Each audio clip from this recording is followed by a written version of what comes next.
Well, hello, Rosedale Rizzos. Boy, do I miss you boys and girls so much. Today, I'm going to read for you The Relatives Came by Cynthia Rylant and illustrated by Stephen Gamble. And if you remember, I told you about yesterday's illustrator, the Song and Dance Man. That illustrator was also Stephen Gamble. And I want you to notice the similarities in the style of illustration. So for example, here are the three grandkids that were in the Song and Dance Man. And here are some kids from today's story, The Relatives Came. So you can see the similarity in styles and how the illustrator has decided to portray these families. So very colorful paintings and drawings. It looks like he uses a little bit of colored pencil in his work. Super cool. Okay, The Relatives Came.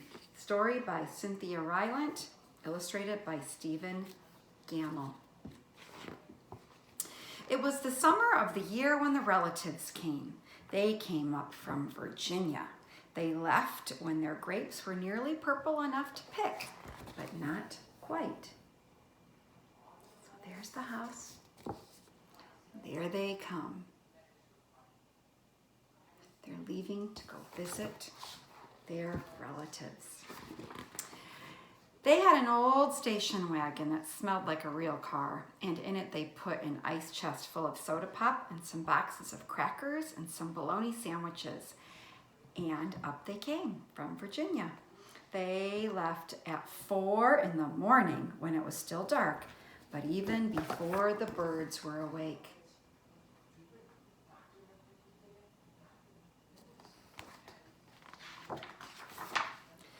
They drove all day long and into the night, and while they traveled along, they looked at the strange houses and different mountains, and they thought about their almost purple grapes back home. They thought about Virginia, but they thought about us too, waiting for them. So here they are traveling along. Boys and girls, we miss our relatives right now during this time when we're all staying in our homes. So maybe after this book, it would be a great idea to give someone a call or write a letter. So they drank up all their pop and ate up all their crackers and traveled up all those miles until finally they pulled into our yard.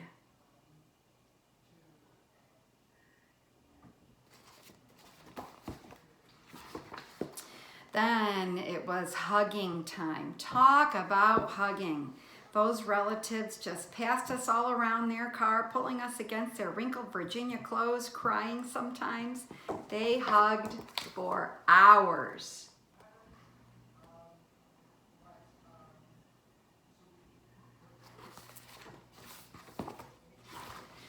Then it was into the house, and so much laughing and shining faces and hugging in the doorways. You'd have to go through at least 4 different hugs to get from the kitchen to the front room. Oh, those relatives.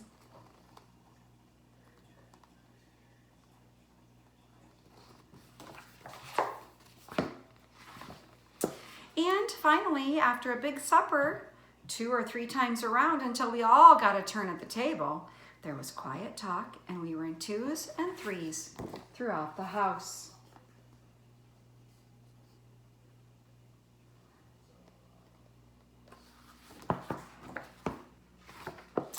The relatives weren't particular about beds, which was good since there weren't any extras. So a few squeezed in with us, and the rest slept on the floor. Some with their arms thrown over the closest person, or some with an arm across one person and a leg across another. It was different going to sleep with all that new breathing in the house.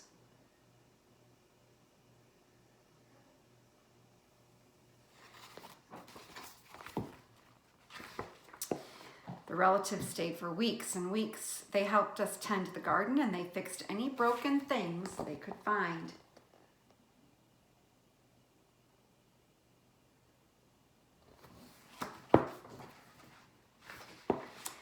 They ate up all of our strawberries and melons, and then promised we could eat up all their grapes and peaches when we came to Virginia.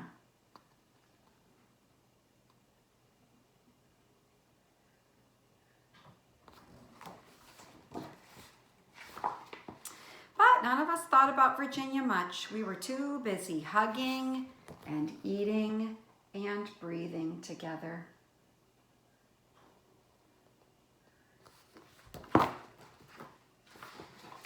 Finally, after a long time, the relatives loaded up their ice chest and headed back to Virginia at 4 in the morning. We stood there in our pajamas and waved them off in the dark. We watched the relatives disappear down the road. Then we crawled back into our beds that felt too big and too quiet. And we fell asleep. Look at all those people in that car.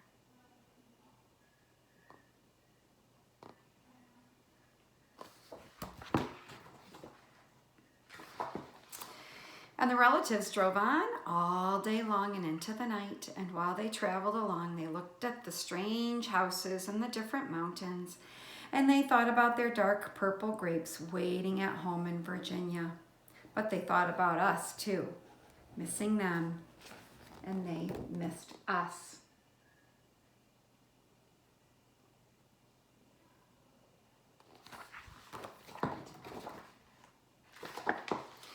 And when they were finally home in Virginia, they crawled into their silent, soft beds and dreamed about next summer.